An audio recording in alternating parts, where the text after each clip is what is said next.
you know that some of the most controversial statements about Jews and Christians are found not just in the Quran, but in the Hadith literature of Islam? While the Quran gives both criticism and occasional praise to the people of the book, the Hadith collections present some truly shocking statements that are rarely discussed openly.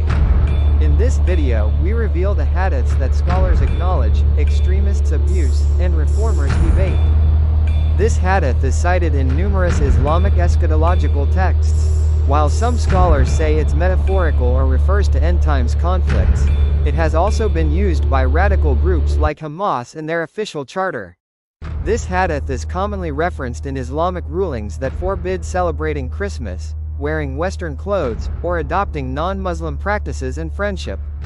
Therefore, it is essential to understand how people around you perceive you from within. This Hadith not only discourages respectful social interaction with Jews and Christians but also promotes a posture of social dominance. The instruction to force them to the narrowest part of the road has historically been interpreted to mean that non-Muslims should be visibly subordinated in public spaces. This Hadith has been interpreted as a sweeping condemnation of all religious groups outside a narrowly defined Islamic orthodoxy.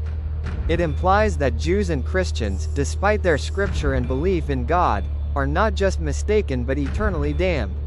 The exclusivity of salvation only for one group has been used to justify intolerance, sectarianism, and even violence.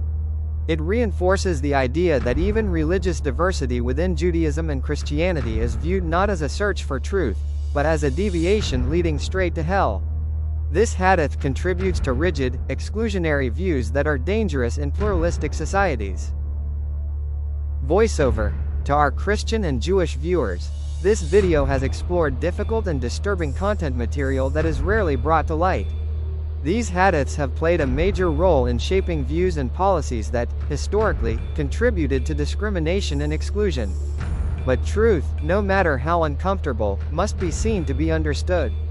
We stand for open conversation, for truth backed by sources, and for a future built on honesty, not fear from people of falsehood. If you're someone who values your faith, your history, and clarity about how others see you, this is your place. Subscribe for more transparent, referenced content that respects your right to know.